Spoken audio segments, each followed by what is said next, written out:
Emo soap challenges, talking through your hat. Sharon Horne-Ellstrom here. Welcome to, and thumbprints, crooked thumbprints. I love how my thumbprints both have like dents in them. I'm gonna have to do a thumbprint today as part of the fun challenge today. Was to make pictures out of thumbprints or make a graphic or something fun out of your thumbprint. And I looked at my thumbprints and I thought, oh, it's because I'm doing dishes. And now, it's half an hour later. I'm like, no, my thumbs both have like dents down the middle, like they're broken or something. It's pretty funny. I guess I'm getting old and I have wrinkled thumbprints as well as just wrinkled me. So today, fun challenge day 292. I could be wrong about that.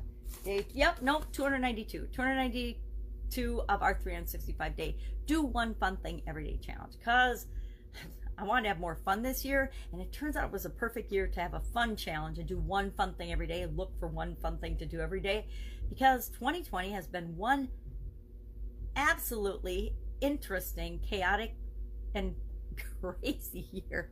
I think if you don't laugh about it, you probably cry about it, because it's been such an up and down roller coaster ride for so many people. And probably me less so than a lot of people, because I've had to make changes over the last couple of years. Over the last 3 years, I have made a lot of changes already. So a lot of the changes that I've made for my own personal situation had made the COVID switch easier for me. It hasn't really been a huge change or transition for me. It's actually been relatively minor compared to a lot of people and how they've been impacted by it.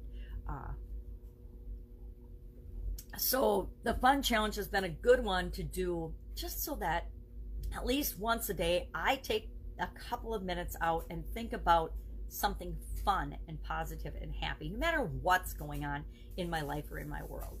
And I like to share that with other people so that they can do the same. Guess what? Sometimes we need people to give us permission to look for something fun every day. And so I hope that I'm providing that.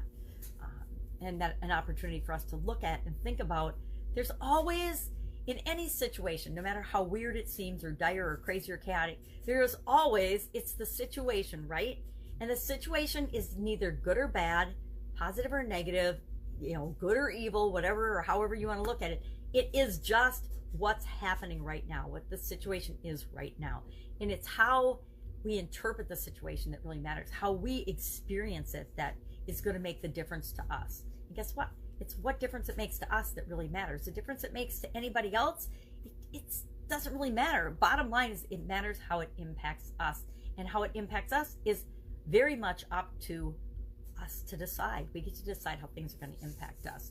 The COVID-19, short of actually contracting the virus and getting super duper sick, and that's up to us too. Are we in the line of the possibility of that happening to us? It's like anything else that's going on right now. I personally will admit I was upset and not 100% fearful, but fearful for other people that were being harmed in all the rioting that happened earlier this year. And not for me personally, because I knew I wasn't going to go anywhere near those areas where rioting was occurring. I just choose not to participate in any of that.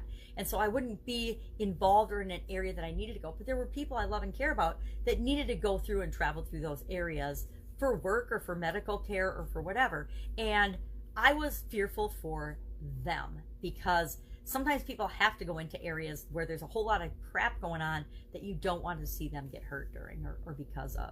And I made the mistake of speaking up about that and saying that there's no excuse and no reason for rioting. And you would have thought that I had started, I had thrown acid on somebody or something with some of the reactions that came from that, because it was like, justifying crime and violence and harming other people and innocent people was okay because they were upset about something. Guess what? It's not. It's never okay. And I don't know who taught these people that two wrongs make a right, but it just doesn't work that way. It's not like math where two negatives make a positive. No, life is not that way. It's actually just the opposite. Two wrongs exponentially damage everything and everyone around them. So I'm not going to say I learned my lesson, because I still speak up when I see people being ridiculous, and I just say, wow. I'm like, really? Wow, you just went there. And sometimes I'll comment on things just because it gets to the point where there seems to be this push to have anybody that doesn't agree with you just shut up, and you will do whatever, or you feel like, no, I'm not saying me personally or you personally, but people out there are doing whatever they can to pound down, bully, trample anybody that has an opinion that doesn't agree with theirs. Guess what? We all get an opinion. We all get and have the right, at least right now today. What is today? Today is the 26th of October in the United States of America. We still have the right to our opinion. All of us. We don't have to agree with one another, but we all have the right to express our opinion in ways that do not harm other people, right? None of us have a right to hurt or harm other people. It's not one of our inalienable rights. We get to speak our mind, but we don't get to harm other people in the process. I don't care if you say, oh, history or all these other nonsense things that people are expounding. It's okay. Let's take a deep breath and think for ourselves. So I don't even know how I got on that tangent. Fun, because fun. 2020 is supposed to be fun. So fun challenge.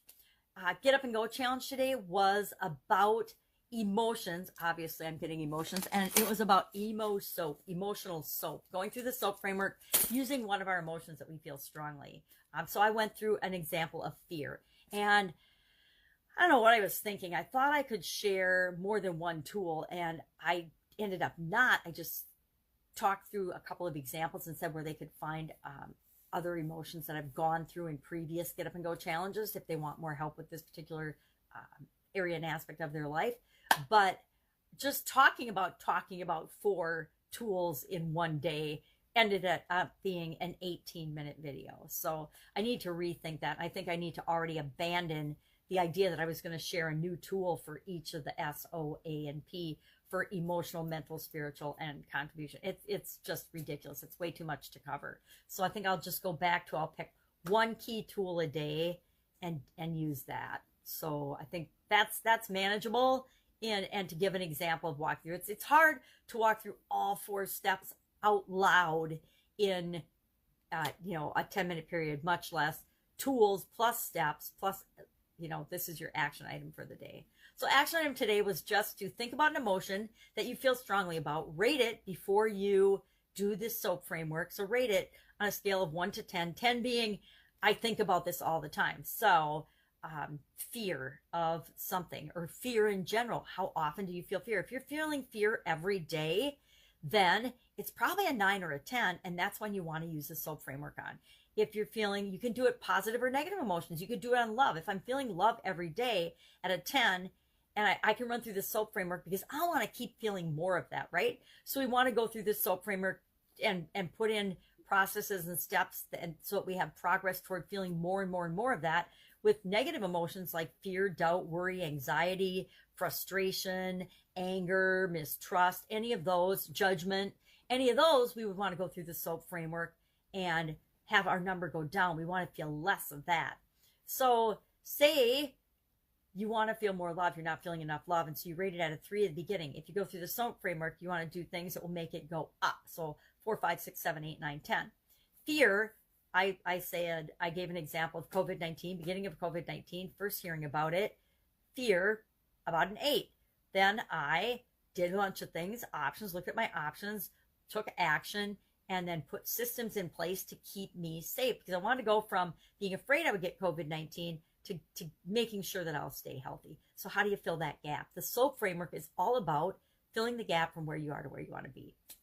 So that was today's, was emotional. And again, tomorrow I'll do mental, spiritual, and contribution. And that will have all 7 areas of our life covered in the Get Up and Go framework. Get Up and Go framework. Get Up and Go 30-day free challenge. So we'll do that. And then I'm committing right now to come up with a way and a place to share all these tools that I've learned throughout my life, because they are so incredible. If I hadn't benefited from them, and if I've tried something that I haven't mastered yet, I'm not going to share it. But there are pages and pages of tools that I use all the time, and I have my whole own toolbox, right? I have a whole toolbox of things that I can pull on based on whatever's going on in my life or whatever situation I have, whether it's in my personal life or my business life or my spiritual life or my relationships, whatever. There's all these different activities and tools and things that I can go to and use and apply to myself, use on myself, right? I am my own greatest science experiment to continually improve and move toward the things that I want overall. Because guess what? My entire life is actually one giant soap framework, right? I am one giant work in progress. So that was our Get Up and Go challenge today. Supersize Your Business challenge was, of course, talking through your hat and people that talk about things that they know nothing about, or that talk like they're an expert on something that they're absolutely not. They think it might have come from Parliament and filibustering, but there's really no direct tie or correlation to that. It's from the 18th century, and it used to mean to bluff or to pretend something, and that meaning morphed to meaning, you know, talking nonsense or talking about things that you don't know anything about, as if you do know something about them, and you should just be quiet.